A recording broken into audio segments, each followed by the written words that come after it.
Hello and good morning, everyone. Today we're going to talk about Hegel and his conception of the world spirit. To use the German word, which sounds a lot more cooler and bombastic as it often does, Weltgeist. The texts of G.W.F. Hegel are complex and difficult to read. It would not surprise me if therefore some of you in the back of his mind have therefore renamed him W.T.F. Hegel. However, luckily there have been some great philosophers like G.A. Cohen who give us a dense, short and comprehensive text to get some insights into this eminent and immensely influential philosopher. What I would like to achieve by the end of this talk is that you have a basic insight into the logic of history that Hegel presents.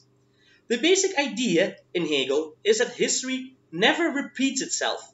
Every stage of history is new and unique. What Hegel wants to understand is why these stages followed each other in the way that they did. His idea is that these stages develop out of each other through the logical development of society's underlying concepts. This idea sounds quite abstract, so let's have a look at some examples. Hegel roughly identifies four different epochs: the Orient, the Greek world, the Roman world, and the Germanic world. Each is characterized by their own ethics, politics, science, and systems of thought. It is this uniqueness of the different societies, not only across time, but also within a given time period. Think about what makes somebody typically German, or what makes an Italian typically Italian, that Hegel and the Romantic thinkers which influenced him find extremely fascinating. Note the importance of Romantic thinking for Hegel, because it leads him to the belief that there need not be an a priori empirical explanation for every fact that we see in society. This together leads us to the following idea. 1. There are distinct and coherent national characters, which is an empirical fact. 2. That there is cultural progress in history and nations are its vehicle, also an empirical fact. And 3. That there is no real empirical explanation for point 1 and 2. This leads Hegel to hypothesize that there must be some other driving abstract force in history. We get a concept which is somewhat similar to these other abstract forces that we talked about, right? The general will or the invisible hand. And for Hegel, this abstract force that drives history is this concept world spirit or Weltgeist. Now, why is this a world spirit that determines the particular aspects of nations? Why didn't Hegel call it a national spirit? The reason for this is that Hegel was of the opinion that national characters, even though it manifests in the minds and work of the people that make up a nation, might not be identified with it. The national character is in excess of the phenomena which manifests it. When we add to this the fact that most great nations were temporal or spaciously distant from each other, it is not so weird to assume that national character itself is also in excess of a deeper underlying phenomenon that can explain the progress of history. This phenomenon is world spirit, and Cohen suggests that we can conceive of this world spirit as a person but not a human. And if you find this difficult to imagine, try picturing a bodiless mind as your overarching idea on which you're going to develop your conception of the world spirit. So, at this point we can state, and this is a quote from Cohen, that the spirit of nations explains its character, and that it is in turn explained as a stage of the development of the world spirit, which controls history and directs the succession of national spirits. As we said, that we may identify the world spirit with some bodiless mind or a non-human person, we need to understand a bit more about Hegel's philosophy of mind to actually make sense of this claim, and especially the three epistemological stages he identifies. The three stages are sensuous consciousness, understanding, and reason. These three stages are not just modes of cognition, but entail entire modes of relationships between the mind and the world. Sensuous consciousness is the first stage and the starting point of the process, which predates any form of reflection. The mind does not perceive itself as separate from the world and merges objects with their subjective elements. There's no distinction between object and subject at this stage for that reason. The next stage, understanding, is the stage of analysis. The mind starts to pick things apart and sees itself as separate from nature. However, this distinction becomes absolute. So it's necessary for being able to analyze, but it also overemphasizes a degree of separateness between objects. Reason, then the final stage, accepts understanding's distinctions, but does not leave all of its separateness intact. If you want, this stage tries to find some deeper unities that are beyond understanding's comprehension. If you want, the first stage is characterized by a kind of undifferentiated unity. The second one is differentiated, but at the cost of unity, so differentiated disunity. And the third stage, the stage of reason, is characterized by differentiated unity. This holds for any mind or spirit, so for minds of individuals, national characters or national spirits, as well as the world spirit. The logic of history then basically becomes the world spirit progressing or moving through these three stages. Now let's move to some historical examples here to make this all a bit more concrete. The first epoch that we mentioned earlier were the Orients. Think about the ancient empires of India and China. These ones are actually, for Hegel, considered to be outside of history. They are outside of history because they got stuck in the first stage of development. These empires, Hegel believed, had no modern concept of a will.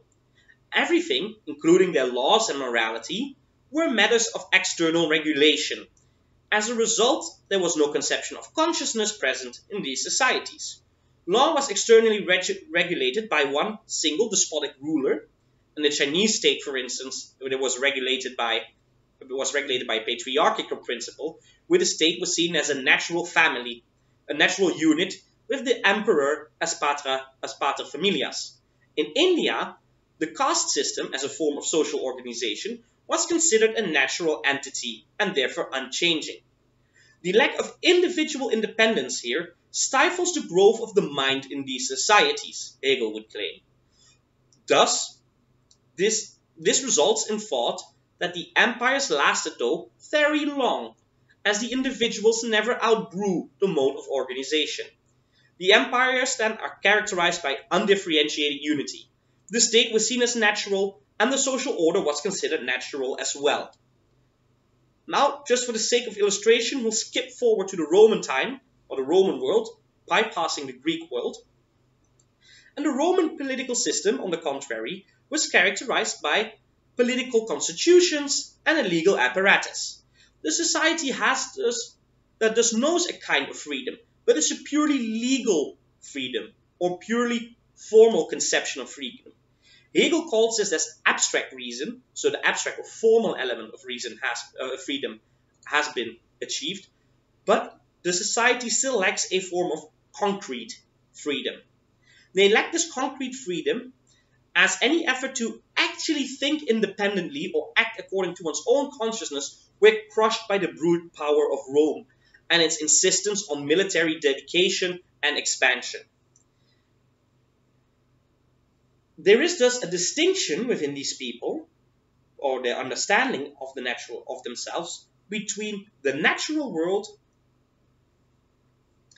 that gives and themselves, which gives them some formal rights and sets them apart from the natural world. But a full recognition of what makes people special is not yet there. This becomes evident when we look at the early philosophies that were produced in Rome: Stoicism, Epicureanism, and Skepticism. The common factor in these philosophies is that they have a disregard for the affairs of the world, riches, power, and formulated an idea of the good life that is independent of these external forces. We see here an individual that knows some elements of abstract freedom, so different from nature, but where culture makes him hopeless, being unable to exercise that freedom or influence his surrounding. So an engage in Stoic philosophy is basically a retreat out of the world into philosophy, as what makes happy, what makes a good life, is considered to be completely independent of any external forces. Hegel will call this a negative response to becoming aware that there might be something higher or transcendental of nature going on. So we are starting to understand an element of our separateness from nature, but we don't really know what it is yet. So we have reached an early stage of understanding, and we are moving towards this disunity, this distinction between a rational concept and a natural concept. Towards the end of the Roman epoch, a kind of more positive reaction to this distinction comes about with Christianity. What's important about Christianity is that there is an embodiment of God in a person of flesh and blood, Jesus Christ, showing us that we are not just beings that exist in a natural world, but that we are also a form of spiritual being and inhabit a spiritual world. Now, the hostilities of the natural world are no longer require a negative flight, which is a retrieval outside of that world, right? A flight into Stoic philosophies, but there can be a positive response to it, which is that we transcend rather than flee from nature into something else. And in that higher realm, the realm of reason and spirituality, the all importance of the natural world around us ceases. The importance of this is that we start to get a form of moral consciousness if we talk about the level of our mind. Christianity basically teaches us that we have infinite value because we're human beings, and that we have to break some of our natural desires, and with it the externally regulating force that nature has over us as human beings. The takeaway here is that we are moving along the process of differentiating, and that we start to see ourselves as free, as something which is transcendental of nature. And in the end, this all has to do with the sense of developing our consciousness rather than just acting upon our desire, which is to some extent external to what we actually want or what we actually will. Making this distinction is a pinnacle, and making this distinction between the natural and the rational is the pinnacle of differentiation. Reason and differentiated unity then only come into play with the Reformation, and we'll talk about that later because we'll leave this historical example beside for now. What the passages have meant to illustrate is that there's a difference in succeeding societies, with their distinct cultural characters, not just as a random occurrence, one following after the other, but that is actually some kind of progression along to the progression of cognitive stages that we just laid out. In every stage, the world spirit manifests itself, learns what it has to learn, and then sheds its skin of the old civilization in exchange for a new one, so a rise of a new civilization or empire. In this new society, it applies what it has learned, will encounter a new problem, and react against it, learns from it, sheds its skin, moves on again. Note that this is therefore not a strictly linear account of history, as the shedding of the skin often leads to a breakdown of societies and social order, which can have very gloomy results in the present or immediate future. What Hegel wants to tell us is that even though there are immediate regressions, and that these immediate regressions are necessary, there is still a progression of the world spirit and a progression within history once we start looking at the bigger picture. In this effort, the world spirit is basically learning about itself. It is increasing its self-awareness. We want to, and this is why we want to go back to the mind terminology now. But how does this process then actually work? So what does it mean when we say shed the skin of a society? What do we mean with that? And we know that there are multiple stages, but how do we actually move from one stage to the other? Well, for Hegel, the mind's awareness of itself is achieved by a projection of itself onto what is not itself and its subsequent recognition of itself in its expression. What does this very elegant phrase of Cohen mean?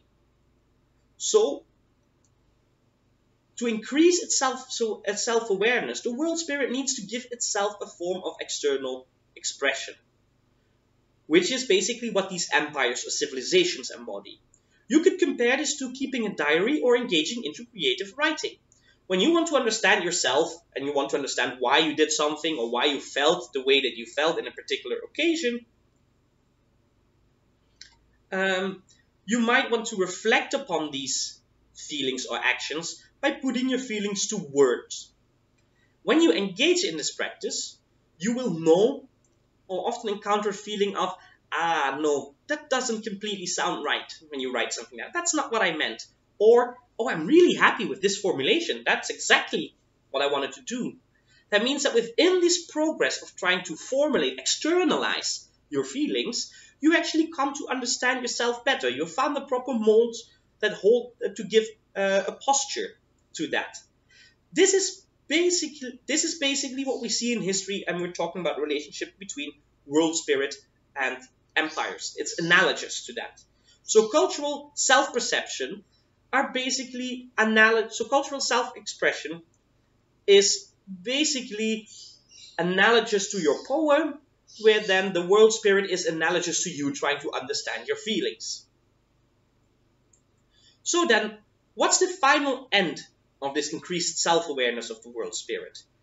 From the historical stories that we told just a little while ago, you might have gotten the feeling that the end of history or the progression of history has something to do with the development of freedom.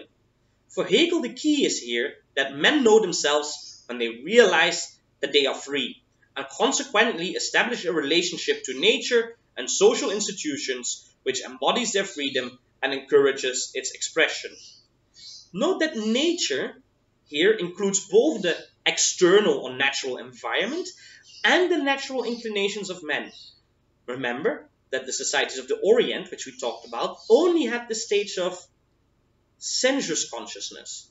They therefore lacked any form of self-awareness and did not consider themselves free at all, but thought of every order as natural, in opposition to the Christian period of the Roman world, which kind of developed an understanding and showed actually man's separateness in some regards from nature, and therefore expressed a form of freedom as moral consciousness. And we now know that this often means not just acting upon your inclinations. But to understand these relationships, which are heavily intertwined, a bit better, G.A. Cohen offers us the following formula. The idea of spirit is freedom. And really try to understand the is here as an equal sign, as this will help you to understand. But for now, let's focus on the first part of the equation. So let's focus on the idea of spirit.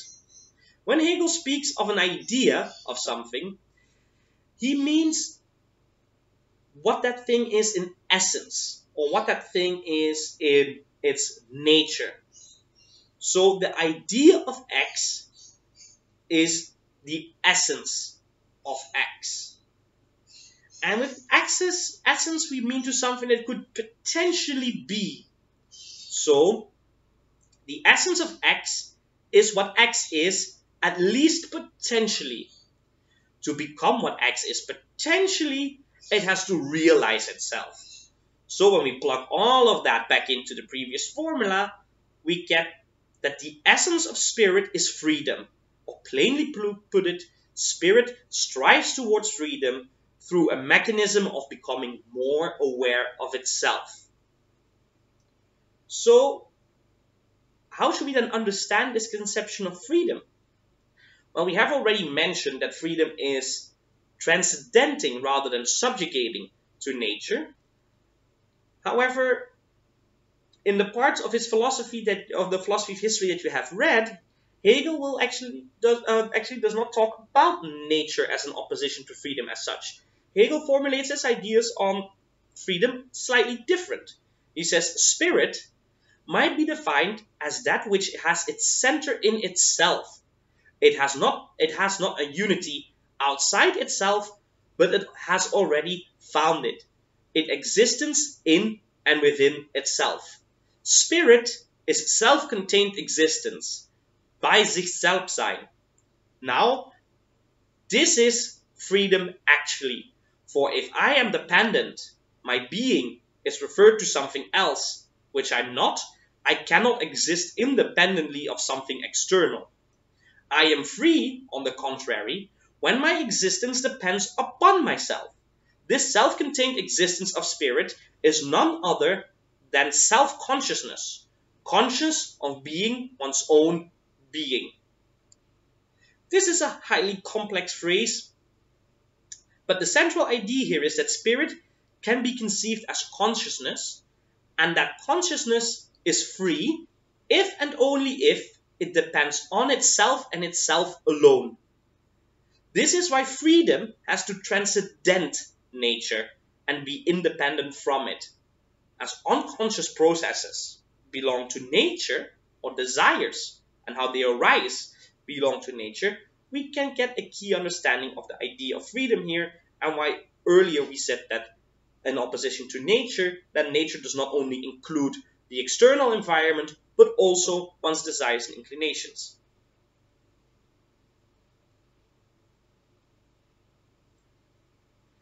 People who are familiar with Kant will see many similarities here with Kant's idea of freedom, which is also highly influenced by being, well, then not consciousness, but by being rational and expressing one's rationality. So what we should note is that both conceptions of freedom are highly restrictive and does not resemble the idea of negative liberty or freedom that we talked about earlier, but we'll come back to that later. What's key here is that freedom takes the role of rationally determining what you want to do, formulating a principle of volition in Kantian terms, and then deciding to act upon it. That freedom is in transcendence from nature does not contradict the idea that we mentioned earlier that nature is an indispensable medium for achieving the self-consciousness. The attainment of freedom requires an external manifestation of spirit, but as self-consciousness increases, the nature onto which this consciousness itself and through which it learns, right? This externalization process is the learning process. So this self-consciousness that is externalized, the nature in it, through the development, loses its autonomy. So we learn that nature does not determine who we are and what we think, but rather that nature is dependent on consciousness, or that nature is dependent on our mind. It's the spirit's external projection that determines how nature is shaped, rather than nature shaping us. And we see this nicely illustrated where in early stages of history, human life and society is often characterized by fighting against or seeking shelter from the elements, where if we progress rationally and then also progress towards freedom, we'll see that we actually have the power to manipulate our external environment. And here you see the first links to Marx already emerging. So, after having walked through all these steps, what do we know about the logic of history? Well, we have established that the world spirit is the agent which drives history, and that this agent is rational. From this, we can infer that history follows a pattern of intelligible progression, the moving towards higher cognitive nodes. And the end of this progress, that is, when the highest cognitive node is achieved, is when spirit has realized its idea, or has realized its essence, which is freedom. History strives towards freedom, or to put it nicely, in G.A. Cohen's words, since spirit is the agent of history, and its essence is freedom, freedom, the idea of spirit, is the purpose or goal of history. This seems to be the core message of the introduction to philosophy of history. There seem to be three ways of describing this goal of history.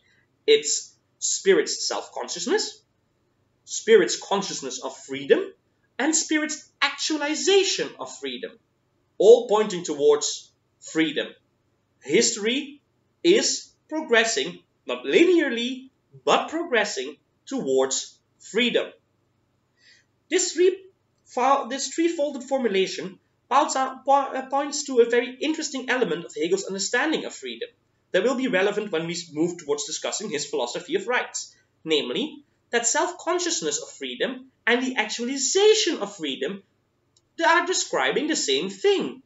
And this holds true, and if describing the same thing. If this holds true, then one can actualize his freedom if and only if he is aware of his freedom. We have now, with this thought, finished our introductory account of Hegel's philosophy of history. Many points have been simplified and some steps of the argument have been omitted. However, the account should give you a very solid starting point for engaging with the text, and through that gain a more comprehensive understanding of what Hegel has to offer. Yet, at this point you might be wondering why we are actually reading this text in History of Western Political Thought. We haven't talked about politics at all. Well, we have only theorized about history. Politics was briefly mentioned when dealing with some of the examples from the epochs that we have discussed. But why then are we reading this text? Are we only reading it because Hegel's theory of history was important to influential thinkers like Karl Marx on the left or Fukuyama on the right? No. Although that's important too, we have to get an understanding of Hegel's theory of history in order to make sense of his political thought, which he to a large extent derives from that. But before we can do that, we have to move back to some historical examples and talk about the Germanic world. So, the most important historical event of this Germanic world is for Hegel the Reformation. This might surprise some of you, as the notorious French Revolution is also included in this time period. However, the French revolutionaries, with their abstract reasoning, made the mistake that we already talked about earlier. Their radical thought gave only sense to an abstract form of freedom. It created a society that had no place for a concrete form of freedom. The good that came out of the French Revolution is just to export, or that it actually ended with Napoleon, and then Napoleon's conquering exported an updated version of this idea of abstract freedom, so that we are free and that we will have laws which protect that, but still the brutal element of it and the terror that resulted from it left no room for a concrete expression of that. So again, we're missing the substance after the French Revolution of what freedom really is. So back to the Reformation. The church reformers accused during the Reformation the Catholic Church of corruption. And this is actually not an accident to Hegel. For him, it stems from the fact that the Catholic Church does not treat the deity as a spiritual being, or as a purely spiritual being. With its ceremonies and rituals, it has an outward basis for its religiosity. And we now know that this outward basis cannot lead to an end goal of history as the spirit's self-consciousness or its self-contained existence. Therefore, the spiritual element in humans that allows us for this transcendental, or the development of the spiritual element or rational element in humans, that allows for a transcendence of nature, is actually fettered by remaining or retaining material links at the basis of what sets us apart from nature. And this is the biggest problem in this regard is then, of course, the selling of indulgences. Being able to trade money, a very earthly thing, for a spot in heaven. So the alternative the Reformation has to offer, or the way in which the Reformation gets rid of this fettering of the development of history,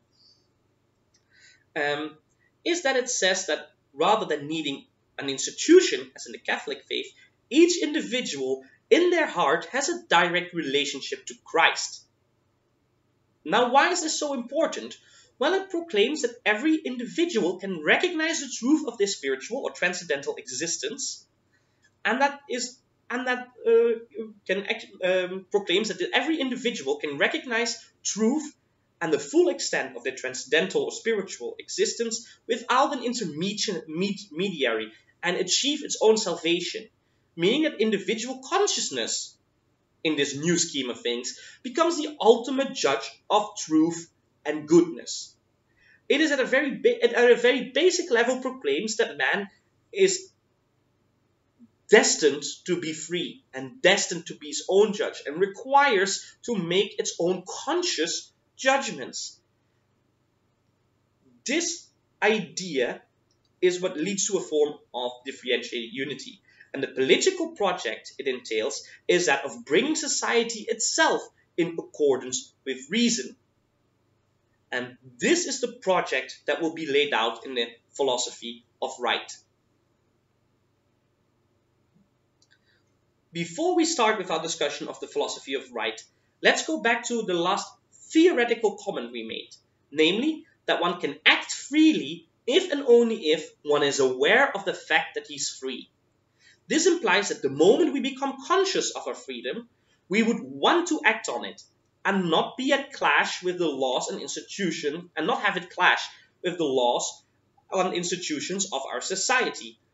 Out of this realization that we're free will thus come a call, as we saw illustrated in the Reformation, for freedom. Since freedom here is a highly restricted term and strongly related to reason, it will basically be a call for rational institutions and laws. Our societies must be brought into accordance with a general principle of reason. And this is what constitutes the political project for Hegel. So we have established that rational beings will realize their freedom, that there is, and therefore need a society in accordance with this principle. Yet freedom is more restricted than this notion of negative liberty. And I think this is an important time to point this out. So negative liberty as a form of freedom puts its locus at your decision to do what you want. Right? So just you want something, nobody should interfere with you doing so. But this is actually for Hegel the wrong substance of freedom. What is the substance of freedom for Hegel is what we've pointed out, acting upon one's rationality. And to drive this point home and to come closer to the understanding of Hegel's ideal society, we'll make a brief and simplified excursion into Kant, as Hegel will agree with a lot of this, and it's easier to develop our idea out of Kant. So both Hegel and Kant hold that external factors make up a particular part of our reasoning, implicitly meaning that reason is the only universal faculty when it comes to making decisions. Therefore, the only pure practical reasoning, and practical reasoning here being reflecting on what we should and shouldn't do, should be based on rationality alone. For Kant, this kind of reasoning gives shape to a categorical imperative, and only acting upon the categorical imperative is an expression of our freedom. This then also means that acting upon the categorical imperative itself may not arise out of a particular desire. Therefore, I am acting freely when my actions spring from the universal principle of reason and morality, and I do so for its own sake. Shortly, you do duty for duty's sake. Less technically phrased, this means that freedom exists in following one's own consciousness. This account of freedom as following one's own consciousness is more restricted than the negative concept of liberty. However, Hegel agrees with all of this, but also has some important criticisms of the Kantian position. One of the main problems for Hegel is that the categorical imperative actually never gets practical.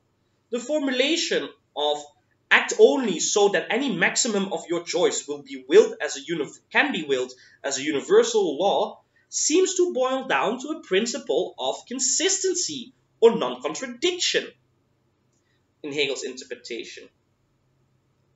But if our moral directive is do not act so that you contradict yourself, we might end up doing nothing at all, because then it's also not possible to contradict ourselves, which can of course not be the basis for good or moral action.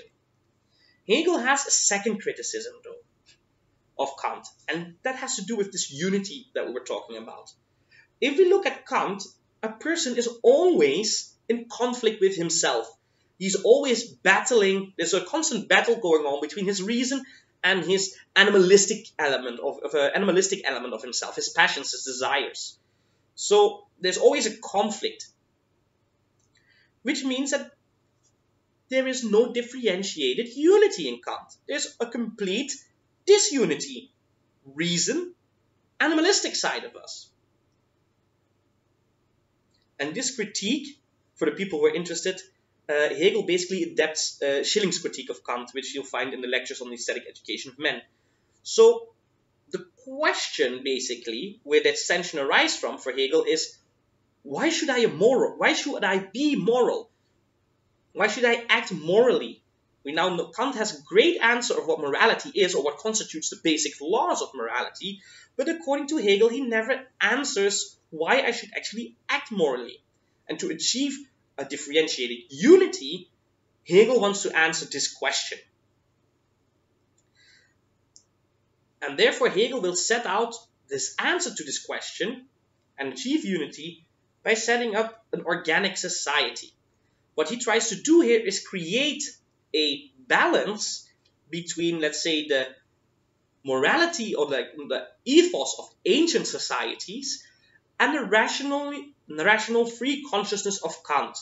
Not surprisingly, what he's doing is to create differentiated unity by taking the unity element from the ancients' undifferentiated unity, and then taking the, specifically Greek sense, before the Romans, which we skipped, and then taking the differentiation element from the Kantian differentiated disunity and merging them together. And this merging together will be the creation of an organic community for Hegel. In this community, there will be a harmony between an individual's inclinations and the social ethos. To see how we're going to get there, remember that in the very beginning, we stated that, and this was in the passage we talked about being typically German or typically Italian, that our desires are shaped by our society. And this will also be true for our organic community. Yet this community will foster the desires in its people which are most beneficial to the community itself, and will imbue each of its members with a sense that at least a part of their identity stems from being a member of this community. Meaning that the ethical life in the community will fall together with a pursuit of one's self-interest. However, where is freedom here? The freedom resides in the fact that this ethos is not customary, as you'll see with the Greeks, but rather that the ethos itself is based on rationality. Therefore, free-thinking, consciousness-following individuals have to attain and accept to this ethos. But within the society, they are no longer at war with themselves in doing so. We have achieved differentiated unity. What I rationally would want to do, free of any particular desires or particular ends in this society, is exactly the same thing as what my particular desires and ends would want me to do.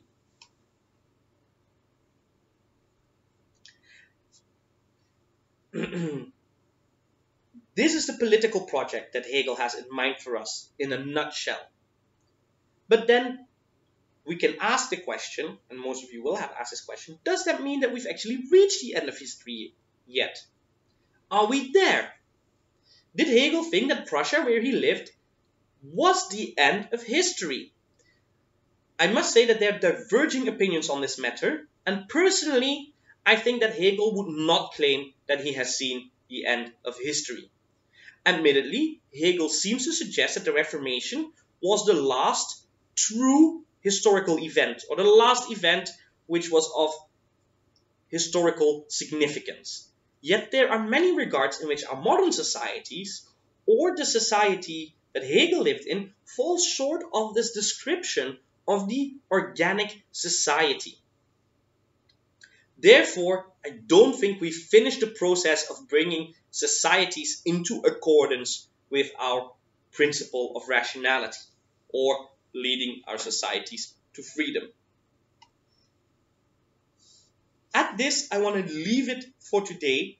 I know that this was a difficult text.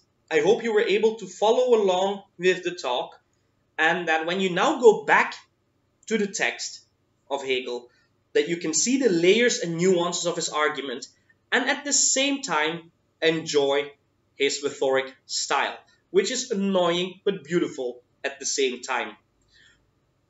Because of this writing style, we also not used that many quotes from the original text, which we normally would include way more generously. But I hope that you'll find the relevant passages in Hegel once you get back to the text. So, I hope this gave you a short and comprehensive understanding of the text in Hegel that we read, and I would like to thank you for your attention and bearing with me throughout this not so easy journey into Hegel's philosophical thought. Thank you, and bye-bye.